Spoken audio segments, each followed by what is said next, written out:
The bridge of the UHS Defiant hummed with the quiet efficiency of a warship on patrol. Admiral Jake Morrison stood with his hands clasped behind his back, watching the stars drift past on the main view screen.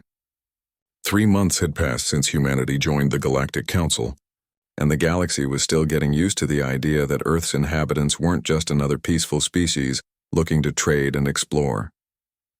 Lieutenant Amy Parker sat at her communication station, running through routine signal checks. Her fingers moved across the console with practiced ease, filtering through the endless chatter of galactic traffic, trade vessels announcing their routes, mining operations requesting supply drops, tourist ships broadcasting their passenger manifests. All normal, all boring. Then something different caught her attention. "Admiral, I'm picking up a distress signal," Amy said, her voice cutting through the bridge's ambient noise. "It's faint, but it's definitely there." Jake turned from the view screen and walked over to her station. "Origin?" Amy's fingers flew across her console, pulling up data streams and running analysis programs. "Looks like it's coming from about 6 light-years away. The signal is fragmenting badly, but I'm cleaning it up now." She paused, her eyes widening as the translation software parsed the message. "Sir, it's from a Valorian colony ship." Commander Greg Sullivan looked up from his tactical station. He was a broad-shouldered man with gray starting to show at his temples, and he'd been in the fleet longer than most of the crew had been alive. "Valorians? They're the herbivore species, right? The ones who never leave their home systems without a full escort?" "That's them," Jake confirmed. He knew the Valorians well enough. They were gentle creatures, more interested in philosophy and art than conflict. Their species had never developed weapons beyond simple tools. They relied entirely on the Galactic Council's protection agreements to keep them safe. "Play the message, Amy." The bridge speakers crackled to life and a voice filled with terror came through. The translation was rough, but the meaning was clear. "This is Captain Torvin of the Valorian vessel Bright Hope. We are under attack. Repeat, we are under attack. Krethik's raiders have breached our hull. They are taking hostages. We have over 2,000 civilians aboard, including juveniles. Please, anyone who can hear this, we need help immediately." The message ended with the sound of weapons fire and screaming. The bridge fell silent. Every officer and crew member had stopped what they were doing, frozen by what they'd just heard. Jake felt something cold settle in his chest. He'd heard distress calls before, but there was something about the raw fear in that Valorian captain's voice that hit different. "How long ago was that sent?" Jake asked. Amy checked her readings. "About 40 minutes ago, sir. Given the signal degradation and distance, the attack is probably still ongoing." Greg pulled up a star chart on the main view screen. 6 light-years. If we push the engines to maximum burn, we can be there in about 6 hours. He glanced at Jake. Most Council fleets would need at least 2 days to respond to something like this. Jake knew that was true. Human ships were built different. They had to be. Earth's high gravity meant that human engines, human materials, and human tolerances were all far beyond what most alien species considered safe or even possible. A 6-hour burn at maximum acceleration would put 4 gravities of force on the crew. Most aliens would be crushed. Humans just strapped in and endured. "Signal the fleet," Jake ordered. "All ships are to proceed to the distress signal's coordinates at maximum burn. Battle stations. I want every gun loaded and every fighter prepped for launch." The bridge exploded into activity. Alarms sounded throughout the ship as the crew rushed to their combat positions. In the engine room, Chief Engineer Carl Hughes began pushing the reactors to their limits. Down in the hangar bay, pilots like Danny Wright and Kelly Mason sprinted to their fighters, pulling on flight suits as they ran. Jake opened a ship-wide channel. "Attention all hands. This is Admiral Morrison. We've received a distress call from a civilian vessel under attack by Krethik's raiders. 2,000 innocent people are counting on us. We're going in hot and we're going in fast. I expect every single one of you to do your duty. We're going to show these raiders what happens when they mess with people under our protection. Morrison out." He closed the channel and turned to Greg. "What do we know about the Krethiks?" Greg pulled up a file on his console. "They're a predatory species from the Outer Rim. They make their living raiding weaker civilizations, taking slaves and resources. They've got a reputation for brutality. The Galactic Council has issued dozens of sanctions against them, but nobody's ever actually stopped them militarily." "Why not?" Amy asked. "Because most Council species are peaceful," Greg explained. "They don't have the stomach for real violence. The few that do have military forces keep them small and defensive. The Krethiks know this. They've been operating with impunity for decades. Jake felt his jaw tighten. He'd read the reports about the Krethiks during humanity's integration into the Council. They were slavers, pirates, and murderers who preyed on the weak because no one had ever made them pay for it. That was about to change. How many ships are we bringing? Jake asked. 5 warships total, Greg replied. The Defiant, the Relentless under Captain Ryan Foster, the Warhawk, the Valkyrie, and the Thunder, plus our full complement of fighters. We've also got Sergeant Lisa Bennett's Marine Company aboard, about 200 strong. Jake nodded. It was a standard patrol group, nothing special. But he knew what these ships and crews could do. Every human vessel was a predator in its own right, built by a species that had clawed its way to the top of Earth's food chain through sheer bloody-minded determination. The hours passed slowly. The crew remained at battle stations, running combat drills and checking weapon systems. In the medical bay, Dr. Paul Henderson prepared for casualties, laying out supplies and briefing his staff. Nobody knew what they'd find when they arrived, but everyone knew it wouldn't be pretty. Jake stood on the bridge, watching the clock count down. 5 hours, 4 hours, 3 hours. Every minute that passed was another minute those Valorians were suffering. He thought about the message they'd received, about the children mentioned. Juveniles. Kids. His hands clenched into fists. "Admiral, we're picking up more transmissions," Amy said suddenly. Her face had gone pale. "Sir, they're executing hostages." Jake crossed to her station in 2 quick strides. "Let me hear it." Amy played the intercepted transmission. It was in the Krethiks language, but the translation software worked quickly. A harsh, grating voice was speaking. "Attention, Valorian vessel. You will surrender complete control of your ship immediately. For every minute you delay, we will execute 3 of your people. We are not negotiating. We are not discussing terms. You will comply or you will die." Then came the sounds of weapon fire. 3 distinct shots. Silence. Then screaming. Jake felt something dark and cold wash over him. This wasn't just piracy. This wasn't just robbery. This was terrorism. This was evil in its purest form. These Krethiks raiders were killing innocent people just to make a point. 2 hours out, Greg announced quietly.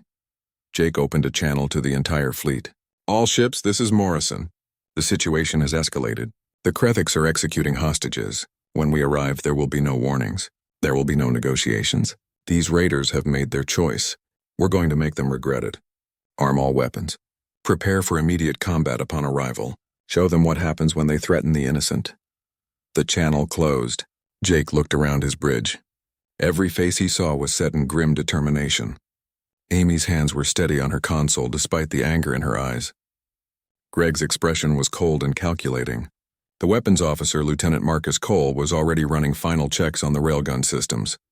1 hour, Greg said. Jake pulled up the tactical display. According to their scans, there were 5 Krethiks frigates surrounding the Valorian colony ship. The raiders probably thought they were safe. They'd probably never faced real military opposition before. Every species they'd ever attacked had either surrendered immediately or died trying to flee. They'd never fought humans before. 30 minutes, Greg announced. The bridge grew quieter. This was the calm before the storm, the moment when everything hung in balance. Jake could feel his heart beating steady and strong. This was what humans were good at. This was what they'd evolved to do. For millions of years, humanity's ancestors had been both predator and prey, fighting every single day just to survive. They'd developed quick reflexes, tactical thinking, and a capacity for violence that most of the peaceful galaxy couldn't even comprehend. 10 minutes, Greg said, preparing to drop out of faster than light. Jake took his seat in the captain's chair. "All hands brace for combat. Weapons free on my command." The stars on the view screen blurred and shifted as the Defiant dropped back into normal space. The rest of the human fleet appeared around them in perfect formation. And there, dead ahead, was the Valorian colony ship surrounded by 5 Krethiks raiders. "Scan the enemy vessels," Jake ordered. 5 frigates as expected, Greg reported. Each one is about 200 meters long. They're armed with plasma cannons and missile. The Krethiks commander aboard the lead raider frigate stared at his displays with growing confusion. 5 unknown ships had just appeared at the edge of the system, and they were moving fast. Too fast. His sensors showed acceleration rates that should have been impossible for any vessel that size. Whatever these ships were, they weren't like anything he'd encountered before. "Scan those vessels," he ordered his tactical officer. "I want to know what we're dealing with." The tactical officer's claws clicked across his console. "Sir, the computer is having trouble getting a clean reading. The ships are made of materials we don't have in our database. Their energy signatures are massive. And, sir, they're still accelerating. They're already moving at speeds that should tear them apart." The commander felt the first stirring of unease. He'd been raiding for 15 years. He'd attacked dozens of civilian ships, faced off against a handful of planetary defense forces, and never once encountered real resistance. The peaceful species of the Galactic Council didn't have the spine for violence. They filed complaints, issued sanctions, and ultimately did nothing. But these ships were different. "What species are they?" the commander demanded. "Unknown, sir. They're not broadcasting standard identification codes." "Wait, I'm picking up a message. They're hailing us." "Put it through." A voice came over the communication system. It was translated into Krethik's language by the ship's computer. But even through the translation, there was something cold and final about it. "Release the hostages immediately and surrender. This is your only warning." The Krethik's commander laughed. "A warning?" These newcomers, whoever they were, clearly didn't understand how things worked in this part of space. He was in control here. He had 2,000 hostages. No one gave him warnings. "Show them what happens to those who threaten us," the commander ordered. "Execute 3 more Valorians." Broadcasted on all channels, his security team complied. 3 shots echoed through the colony ship's corridors. 3 more Valorian civilians fell dead. The commander watched on his monitor, satisfied. That should make these unknown ships think twice about interfering. Instead, what happened next made his blood run cold. The 5 human ships opened fire. Aboard the Defiant, Jake watched the tactical display light up with weapons fire. "Captain Foster, take your ship and eliminate the 2 raiders on the port side. Warhawk and Valkyrie, you've got the starboard raiders. Thunder, you're with me. We're taking the lead frigate." "Acknowledged," came Ryan Foster's voice over the comm. The Relentless broke formation and angled toward its targets, its railguns already charging. Greg monitored the tactical situation from his station. "Enemy vessels are attempting to maneuver. They're trying to put the Valorian ship between us and them. They're using the hostages as shields," Lieutenant Marcus Cole said, disgust evident in his voice. "Not for long," Jake replied. "Amy, get me a firing solution that won't hit the colony ship." "Marcus, I want precision shots only. We disable their engines first, then their weapons. I don't want a single stray round hitting those civilians." "Aye, sir," Marcus replied. His hands moved across the weapons console with practiced skill. Human targeting computers were fast, but Marcus was faster. He'd grown up hunting in Montana, tracking elk through mountain terrain. The skills translated well to space combat. The Defiant's main railgun fired. A tungsten slug, accelerated to a significant fraction of light speed, crossed the distance between ships in under 2 seconds. It hit the lead Krethik's frigate's engine section with devastating force. The impact shredded through the Raider's hull plating like it wasn't even there, tearing apart reactor containment and drive systems in a shower of sparks and venting atmosphere. The Krethik's commander was thrown from his chair as his ship lurched violently. Alarm screamed throughout the vessel. "What happened? Report." "Direct hit to our main engines," his tactical officer gasped. "We've lost primary power. Secondary systems are failing. Sir, whatever hit us went straight through our armor like it wasn't there." The commander pulled himself back to his feet, his mind racing. That was impossible. His ships had armor designed to withstand plasma fire and missile strikes. Nothing should have punched through so easily. "Return fire. All weapons target those ships." His crew tried to comply, but they were too slow. Human reflexes, honed by millions of years of evolution on a high-gravity world filled with predators, were simply faster. Before the Krethik's weapons could get a lock, the Defiant fired again. This time the railgun round took out the frigate's primary weapons array. Across the battlefield, similar scenes played out. Captain Ryan Foster's ship, the Relentless, engaged 2 Krethik's frigates simultaneously. Ryan stood on his bridge, calling out orders with calm efficiency. He'd been a naval officer for 20 years before humanity even knew aliens existed. Space combat was just naval warfare with an extra dimension. "Target their communications arrays," Ryan ordered. "I want these raiders cut off from each other." His weapons officer complied. The Relentless carried lighter railguns than the Defiant, but made up for it with faster firing rates. A stream of projectiles hammered into the first Krethix frigate, systematically destroying its sensor arrays and communication equipment. The raider tried to turn and present a different facing, but human ships were more maneuverable. Ryan anticipated the move and adjusted his firing solution before the Krethix captain even completed the turn. Lieutenant Commander Nina Brooks monitored the battle from the Defiant's secondary bridge. She was Jake's executive officer, responsible for coordinating the overall fleet action. Her displays showed all 5 human ships and their targets. So far, everything was going exactly according to plan. Warhawk reports first raider disabled, she announced. Valkyrie has locked weapons on the second target. Good, Jake replied. He watched the main view screen, where the lead Krethix frigate was now dead in space, venting atmosphere from multiple hull breaches. Bring us around. I want a clear line on that raider's command center. Greg adjusted the Defiant's course. The massive warship moved with surprising grace, its maneuvering thrusters firing in precise bursts. Within seconds, they had a perfect shot. Fire, Jake ordered. The railgun spoke again. This time, the tungsten slug punched through the Krethix frigate's command deck. The effect was immediate and catastrophic. The entire forward section of the raider ship simply ceased to exist, replaced by a rapidly expanding cloud of debris and frozen atmosphere. The Krethix commander's last thought, as his ship died around him, was a simple realization. They had attacked the wrong species. Lieutenant Amy Parker monitored the enemy communications channels, listening to the Krethix raiders' increasingly panicked chatter. They were screaming at each other, trying to coordinate a defense, but it was hopeless. Human jamming systems were disrupting their signals, and even when messages got through, the raiders were too disorganized to mount effective resistance. Sir, the remaining raiders are attempting to flee, Amy reported. Jake's expression didn't change. Greg, pursuit course. Marcus, target their engines. I want them disabled, not destroyed. We're taking prisoners this time. Sir? Marcus looked up confused. Those raiders have information, Jake explained. I want to know where their base is. I want to know how many ships they have, and I want to know every single crime they've committed so we can make sure they face justice. Greg nodded approvingly. Smart. The Galactic Council will want evidence if we're going to shut down the Krethix operations permanently. The Defiant accelerated in pursuit. The Krethix frigates were running at maximum speed, but their engines had been designed for ambushing slow civilian vessels, not outrunning military warships. The human ships closed the distance easily. In range, Marcus announced. Disable them, Jake ordered.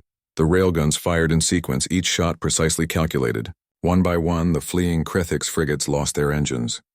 They drifted helplessly in space, unable to escape or fight back. It had taken less than 30 minutes to eliminate the entire raider force. All enemy vessels disabled, Nina reported from the secondary bridge. No human casualties. Minor damage to the Warhawk's forward sensor array from a lucky missile hit, but nothing serious. Jake allowed himself a small smile. Good work, everyone. Now let's deal with the raiders still aboard that colony ship. He opened a channel to Sergeant Lisa Bennett, who was waiting in the Marine deployment bay with her troops. Lisa was a compact woman with sharp eyes and an even sharper mind. She'd served 3 tours on Earth before joining the fleet, fighting in conflicts that most people preferred to forget about. She knew urban combat, close quarters battle, and how to lead soldiers into hell and bring them back alive. Sergeant Bennett, you're cleared for boarding action, Jake said. Rules of engagement are simple. Any Krethix raider who surrenders will be taken prisoner. Any raider who resists or threatens hostages will be eliminated. Your primary objective is the safety of those Valorian civilians. Lisa's voice came back crisp and professional. Understood, sir. We'll bring those people home. Jake switched channels to address the entire fleet. All ships maintain defensive positions around the colony vessel. Continue jamming Krethix communications. I don't want any surprises. Captain Foster, you have... The breaching pods launched from the Defiant like bullets from a gun. Lisa felt the acceleration press her back into her seat as the small craft rocketed toward the Valorian colony ship. Through the viewport, she watched the massive vessel grow larger and larger until it filled her entire field of vision. Brace. For impact, she called out over the squad. Calmite the pod hit the colony ship's hull with tremendous force. Lisa felt every bone in her body compress as the deceleration tried to turn her into paste. Her vision grayed out for a moment, Then the shaped charges on the pod's nose detonated, blowing a hole through the ship's outer plating. The pod's forward hatch blew open and Lisa was moving, her rifle up and ready. She emerged into a cargo bay filled with crates and containers.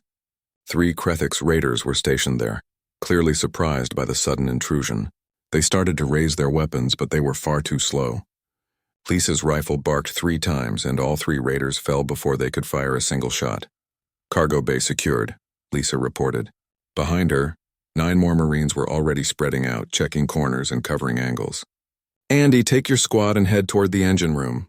Kate, you're with me. We're going to find those hostages." "Copy that," Andy Miller replied. His squad moved out at a run, their boots echoing on the metal deck plating. The Valorian ship was much larger than human vessels, built for comfort rather than efficiency. The corridors were wide and tall, designed for a species that valued open spaces. Lisa led her squad deeper into the ship. According to the blueprints they'd pulled from the Galactic Council database, the main civilian quarters were located in the ship's center section. That's where the hostages would most likely be held.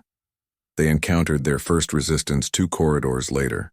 A group of 5 Krethix raiders had set up a defensive position behind some overturned furniture. When they saw the humans approaching, they opened fire with plasma rifles. Bolts of superheated gas streaked down the corridor, scorching the walls and ceiling. Lisa's squad didn't hesitate. They moved with practiced efficiency, using cover and suppressing fire to advance on the enemy position.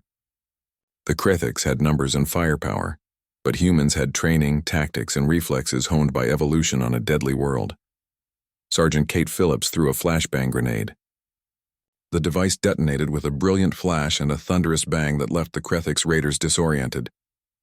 In that moment of confusion, Lisa's squad advanced.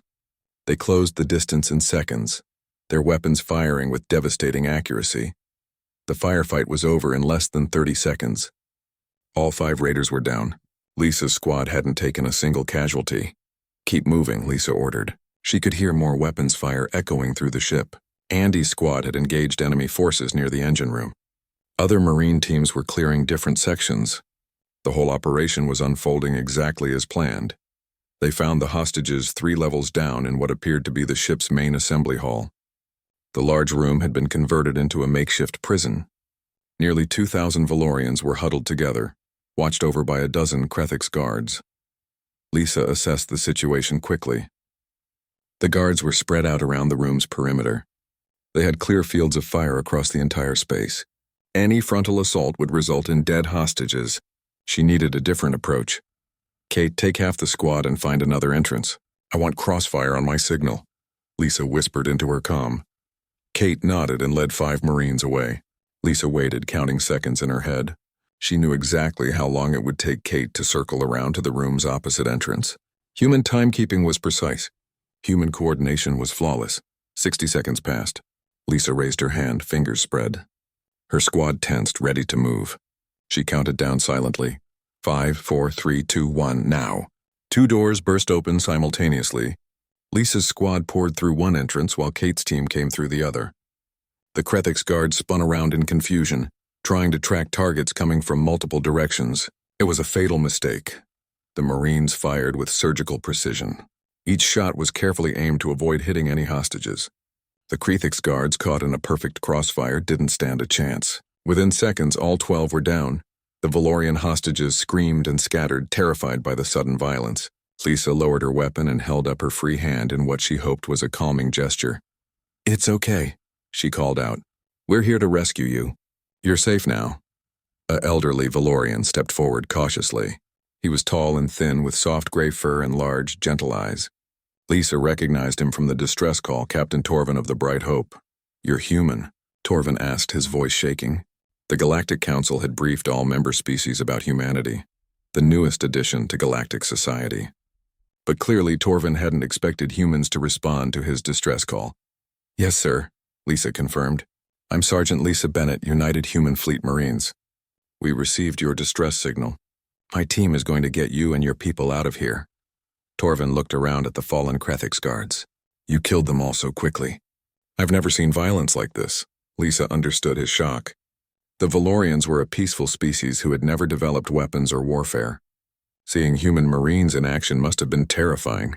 Sir, I know this is frightening, but we're the good guys. We're here to help. Is anyone injured? Torvin gathered himself. Despite his fear, he was still responsible for his people. Many are hurt. The raiders were not gentle. Some of our people were killed when we tried to resist. We have medical personnel standing by, Lisa assured him. She switched to the fleet comm channel. Admiral Morrison, hostages secured, requesting immediate medical support. Jake's voice came back instantly. Acknowledged. Dr. Henderson is on his way with medical teams. Casualties? Multiple injured Valorians, sir. No human casualties. Good work, Sergeant. Continue clearing the ship.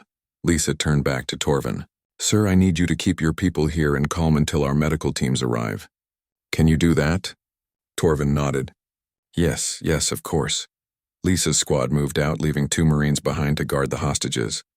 There were still Krethix raiders loose on the ship, and she intended to hunt down every single one. Andy Miller's squad had secured the engine room after a brief but intense firefight.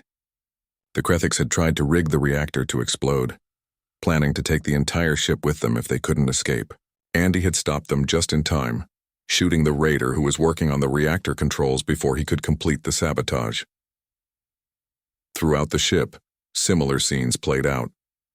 Human Marines moved through corridors and compartments with relentless efficiency. The Krethix raiders, despite their reputation for violence, found themselves completely outmatched. They were larger than humans with natural armor and sharp claws. But size and natural weapons meant nothing against trained soldiers with superior tactics and firepower. One group of raiders tried to barricade themselves in the ship's command center. A Marine combat engineer named Corporal Steve Price solved that problem with a breaching charge. The explosion blew the door off its hinges and filled the room with smoke.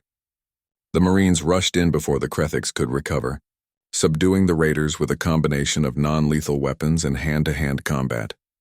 Dr. Paul Henderson arrived with his medical teams 30 minutes into the operation.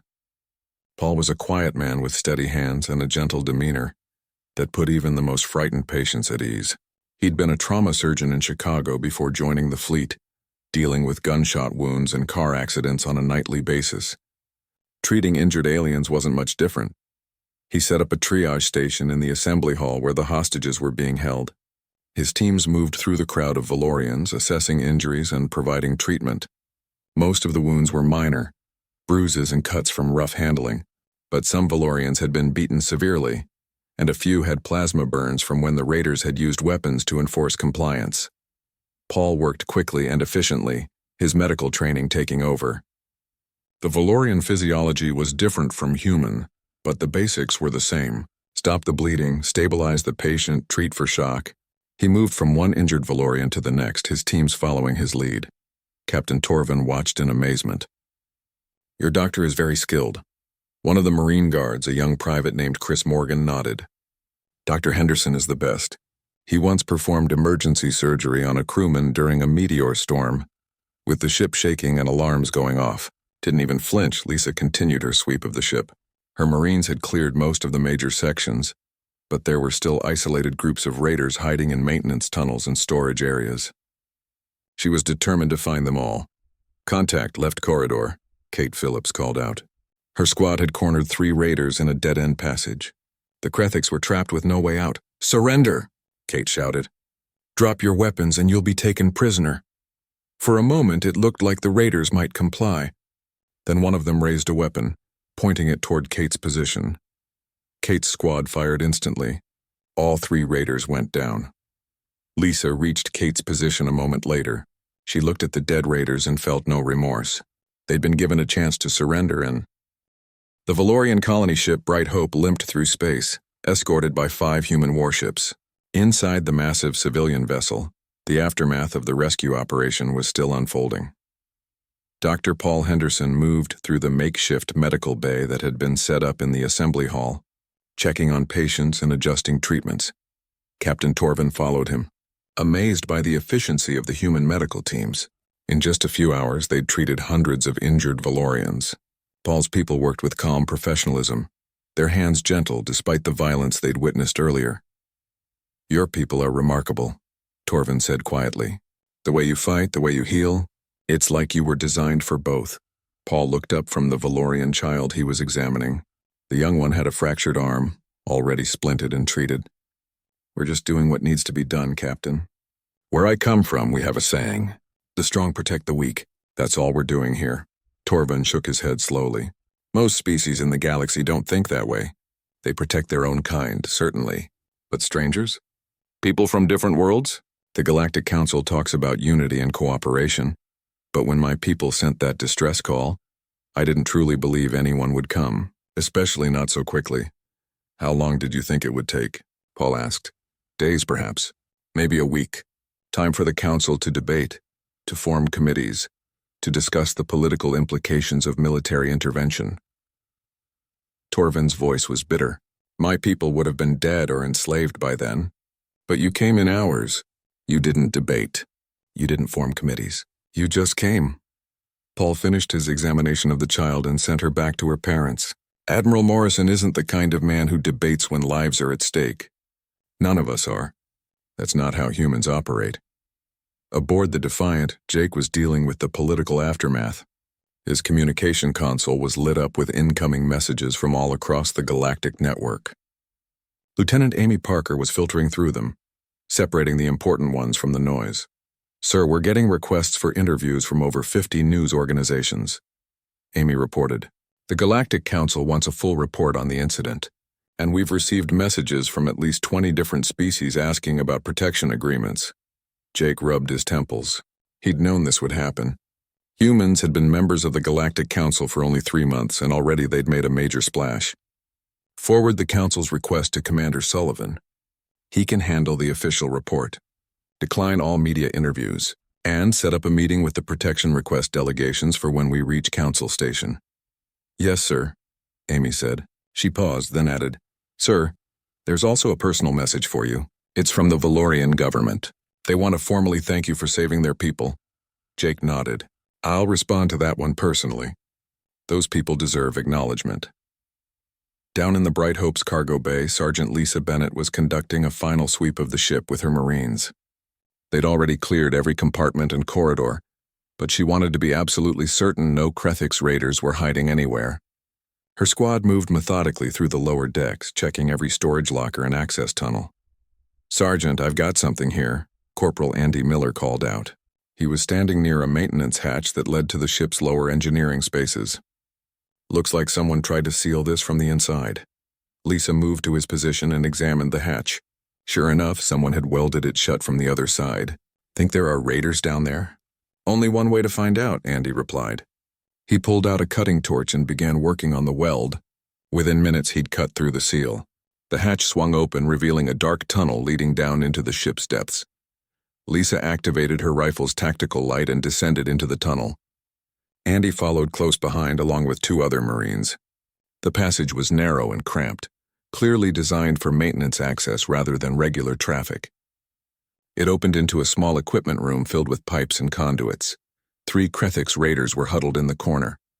They looked terrified, their weapons abandoned on the floor. When they saw the humans, they raised their hands in surrender. "Don't shoot," one of them said in broken galactic common. "We surrender, please." Lisa kept her rifle trained on them but didn't fire. "Hands on your heads. Get on your knees slowly." The raiders complied immediately. They weren't warriors anymore, just frightened survivors who'd realized they'd picked a fight with the wrong species. Lisa called for backup and had the prisoners secured and removed from the ship. Back on the bridge of the Defiant, Commander Greg Sullivan was preparing the official after-action report for the Galactic Council. He reviewed the timeline of events, the tactical decisions that had been made, and the final outcome. 5 enemy vessels neutralized, 2,000 civilians rescued, 0 human casualties. By any measure, it had been a textbook operation. But Greg knew the Council wouldn't see it that way. They'd focus on the speed and violence of the human response, the overwhelming force that had been brought to bear. Some species would be grateful. Others would be frightened. "Admiral, I've finished the preliminary report," Greg said, looking up from his console. "Do you want to review it before I send it to the Council?" Jake crossed the bridge and scanned through the document on Greg's screen. It was thorough and professional, laying out the facts without embellishment. "Looks good. Send it." "Sir, there's one thing you should know," Greg said carefully. "I've been monitoring galactic news feeds. Our action here is causing quite a stir. Some species are calling us heroes. Others are calling us dangerous warmongers. There's a lot of debate about whether humanity should have been allowed to join the Council in the first place. Jake had expected this too. Humanity's application to join the Galactic Council had been controversial from the start. Earth was classified as a Class 12 death world, one of the most hostile planets in known space. The species that evolved there were inevitably aggressive, adaptable, and dangerous. Many council members had argued that humans were too violent, too unpredictable to be trusted with galactic citizenship. Let them debate, Jake said. We did the right thing. Those Valorians are alive because we acted. If some council members have a problem with that, they can take it up with me directly. Several decks below in the ship's recreation area, off-duty crew members were watching news broadcasts from across the galaxy. The footage from the battle had somehow leaked, probably from the Valorian ship's external cameras. It showed the human fleet arriving, the devastating precision of their weapons fire, and the speed with which they dismantled the Krethix raiding force. We looked terrifying, one young ensign said, watching the footage with wide eyes. I mean, I know what we did, I was there. But seeing it from the outside, we looked like monsters. Chief Engineer Carl Hughes, who'd stopped by for a quick break, shook his head. We looked like soldiers doing their job. Those raiders had murdered innocent people. They got exactly what they deserved. But some of these news commentators are saying we went too far, the ensign protested. They're saying we could have negotiated, that we didn't need to use such overwhelming force. Carl's expression hardened. He'd been in the fleet for 30 years, had seen things that still gave him nightmares. Negotiate with slavers and murderers, while they had a gun to hostages' heads?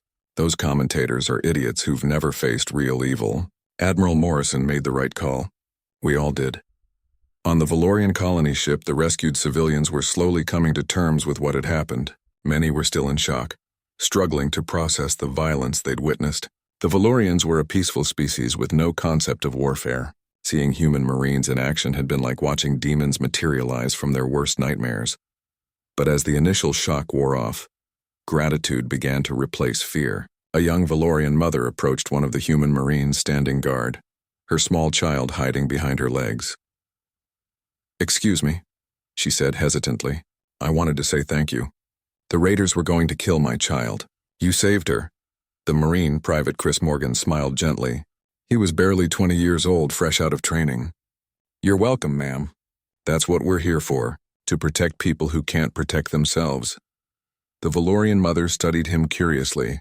"You seem so young. But you fought like you've done this for years," Chris shrugged. "All humans train for combat, ma'am. It's part of our culture.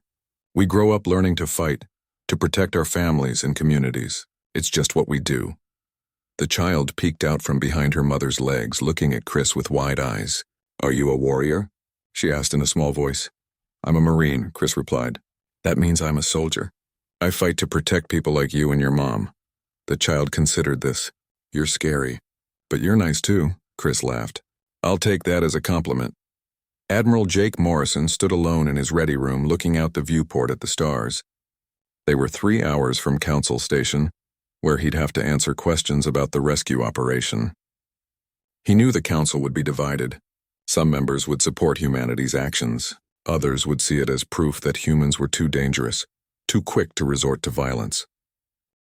Council Station hung in space like a massive wheel, its spokes connecting dozens of docking bays to a central hub. The station served as the diplomatic heart of the Galactic Council, home to representatives from over 200 species. It was here that laws were debated, treaties were signed, and the future of galactic civilization was shaped. The arrival of the human fleet, escorting the damaged Valorian colony ship, caused an immediate stir. Within hours, every major news organization in the galaxy was reporting on the rescue operation. The footage was everywhere. Humans moving with impossible speed, their weapons striking with devastating precision, their Marines boarding a hostile vessel and eliminating threats in minutes rather than hours. Admiral Jake Morrison stood in the docking bay, watching as the Valorian civilians were helped off their ship by Council medical teams. Captain Torvin was among the last to leave. The elderly Valorian made his way over to Jake, moving slowly but with dignity. "Admiral Morrison," Torvin said, extending his hand in the human gesture of greeting he'd learned. I wanted to thank you personally before I returned to my homeworld. You and your people saved us. I will never forget that. Jake shook his hand gently, careful not to squeeze too hard. Valorian bones were more fragile than human. You're welcome, Captain.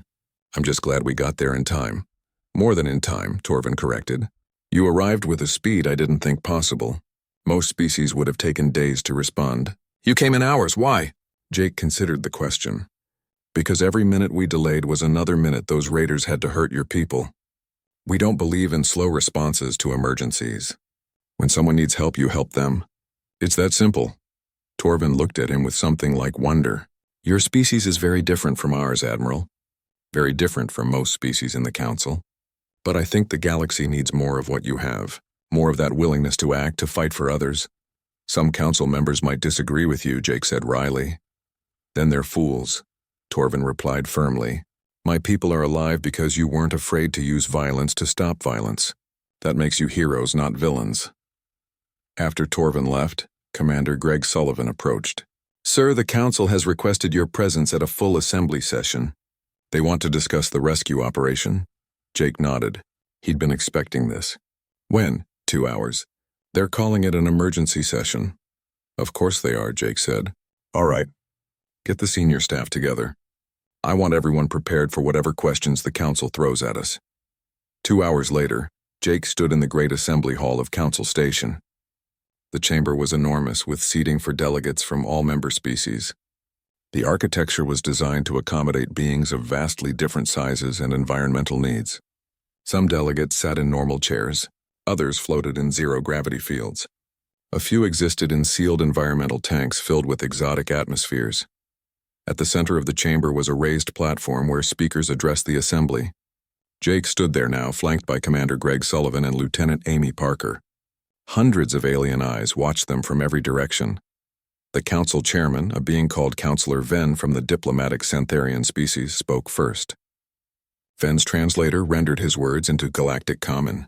Admiral Morrison, we have reviewed your report on the incident involving the Valorian colony ship Bright Hope.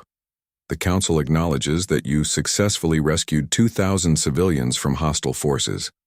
However, there are concerns about your methods. What concerns? Jake asked, keeping his voice level. Another delegate stood, an insectoid creature from a species called the Threen. Admiral, you destroyed 4 vessels and captured a 5th. You eliminated over 60 Krethix nationals. This level of violence is unprecedented in recent Council history. Many of us question whether such force was truly necessary. Jake felt his jaw tighten, but he kept his expression neutral. Counselor, those Krethix nationals were pirates and murderers. They had already executed multiple hostages when we arrived. They were actively killing people while using the remaining hostages as shields. What exactly would you have had us do differently? You could have negotiated, the Threen delegate insisted. Offered ransom for the hostages. Discussed terms with the raiders. While they continued killing people, Jake's voice was sharp now. Counselor, with respect, negotiation only works when both sides want to find a peaceful solution. These raiders had no interest in peace. They wanted slaves and plunder. They demonstrated that by murdering innocent civilians on an open channel. A third delegate rose, this one from a species Jake recognized as Keltorian. They were a peaceful philosophical race who rarely engaged in any form of conflict. Admiral Morrison, we understand your perspective, but many Council species are disturbed by how quickly your fleet resorted to lethal force.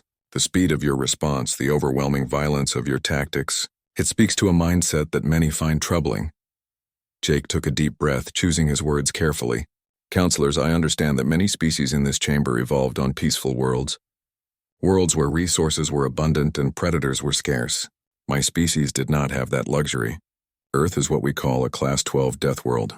Everything on our planet, from the weather to the wildlife, tried to kill us every single day for millions of years. He paused, letting that sink in. We evolved to respond to threats quickly and decisively because hesitation meant death. We developed weapons and tactics because we had to, not because we wanted to. And yes, we can be violent when necessary, but we're also capable of great compassion and sacrifice. We risk our lives to protect strangers. We put ourselves in danger to save others. That's also part of who we are. Counselor Ven spoke again. No one questions your bravery, Admiral, but the Krethix sovereignty has filed formal complaints. They claim your actions constitute an act of war against their territory. Jake couldn't help it. He laughed, a short, bitter sound. The Krethiks are complaining. The same Krethiks who have been raiding civilian vessels for decades, who enslave peaceful species and murder anyone who resists. They're claiming we're the aggressors?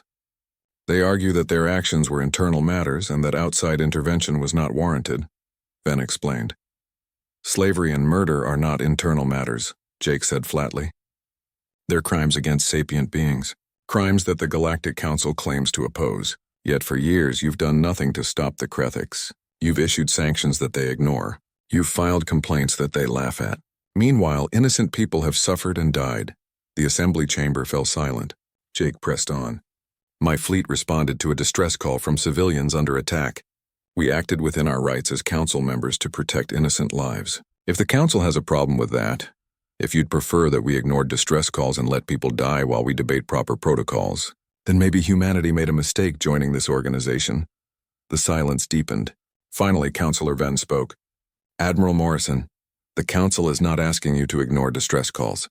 We simply want to ensure that proper procedures are followed. What procedures? Jake demanded. How long would your procedures have taken? Hours, days? Those Valorians didn't have days. They didn't even have hours.